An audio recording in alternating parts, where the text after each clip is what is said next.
Hi, my name is Corondi. I work for the Berks County Conservation District as the Mosquito-Borne Disease Control Program Coordinator. Today we're going to talk about some different products that we use to control mosquitoes here in Berks County.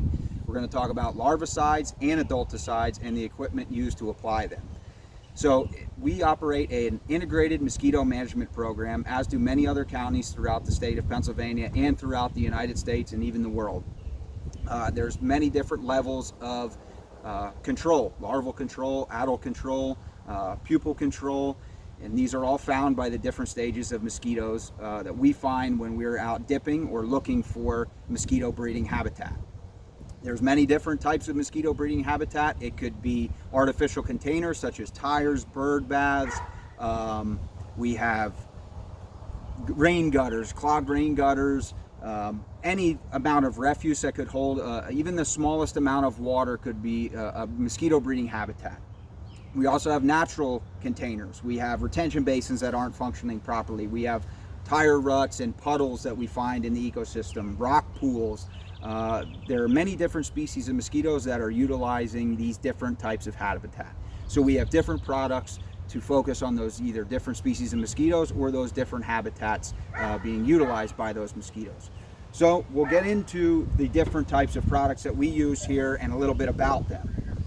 What we have here are some different larvicides. So this would be used to control mosquitoes at that larvicide level. For those of you who aren't familiar, mosquitoes are born out of an egg raft, and they are born in water, in some type of organic water where they can feed on the microorganisms in there or in this organic water.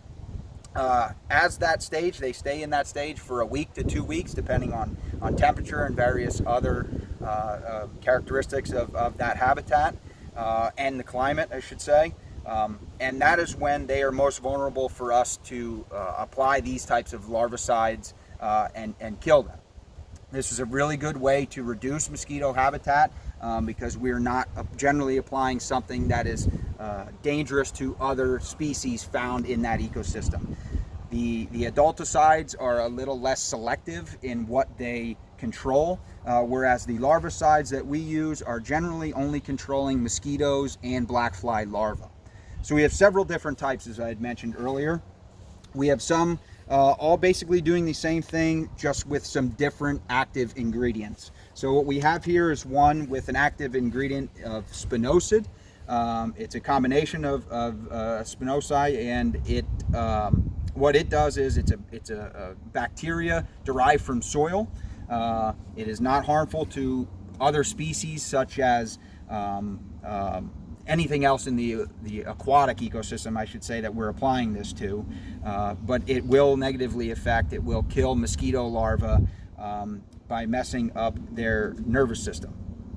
Now, we also have other bacterial insecticides, larvicides, that contain BTI or BS, so that's Bacillus thuringiensis or Bacillus sphaericus. These products are designed to destroy the midgut, all of which must be ingested by the mosquito, and after ingesting that, it will kill them. Now, some of these, you might ask why there are so many different products for the same idea of just killing mosquitoes. The reason being is some will last longer, some are more formulated for different ecosystems.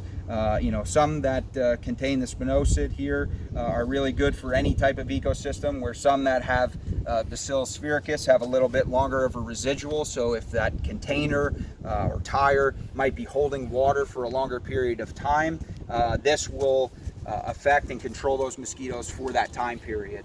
Whereas some that are just with Bacillus thuringiensis or BTI, that would only kill them, and after a couple of days, mosquitoes could breed in that same ecosystem again. We also have some products that will control mosquitoes on a much longer period of time and in different stages. So what we have here is a mosquito larvicide oil. This is a mineral oil with some other ingredients in it as the carrier.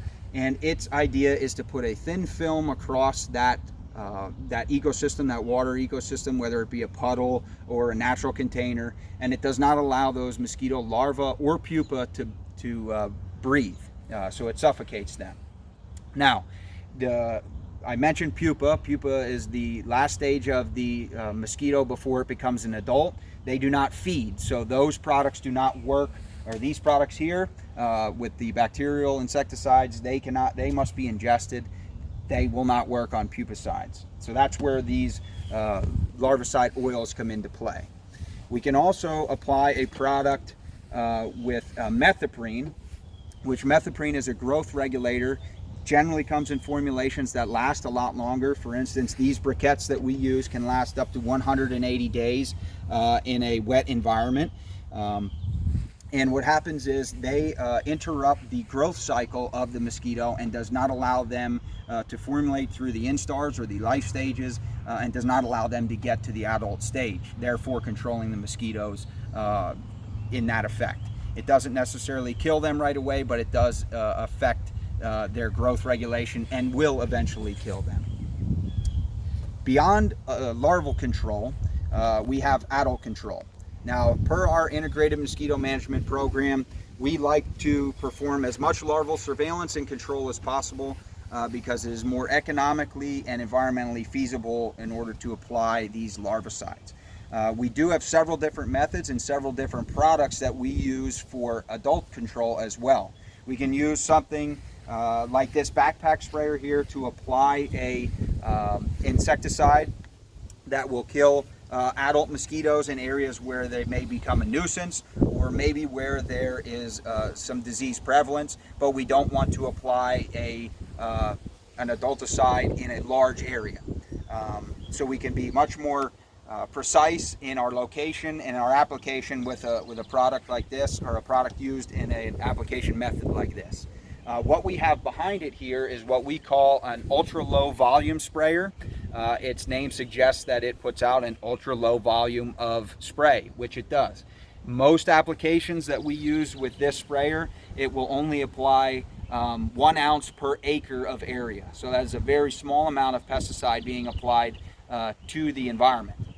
Now, these sprayers and these types of applications are generally performed in the evening hours, being that non-target or beneficial insects such as honeybees are generally not foraging and have taken shelter for the evening hours, as well as mosquitoes tend to be more active at nighttime and in early morning or at low light time frames of the day.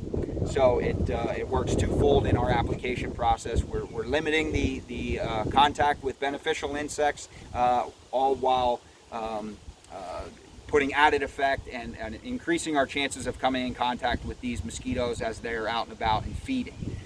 So this product and the products that go in these two types of machines are a different formulation of adulticide and can have a negative effect, which is why we mentioned that the application times and methods are strictly enforced, and we make sure that they are managed properly. It all comes together in one source of, or one method of application, where we have to have many tools in our toolbox, be able to identify what problems are most evident and what problems can be identified the quickest with the best economic value and most environmentally sound method, whether that's applying a larvicide, a pupicide, or even then using the adult control, the ULV, for a nighttime spray, all with the thought in mind of controlling and reducing the disease-carrying mosquitoes within our environment. The goal of our program here is to reduce the risk of human interaction with these diseased mosquitoes. Yes, we will control nuisance mosquitoes using many of these different methods, but we are mainly focused on reducing that human interaction with disease-carrying mosquitoes.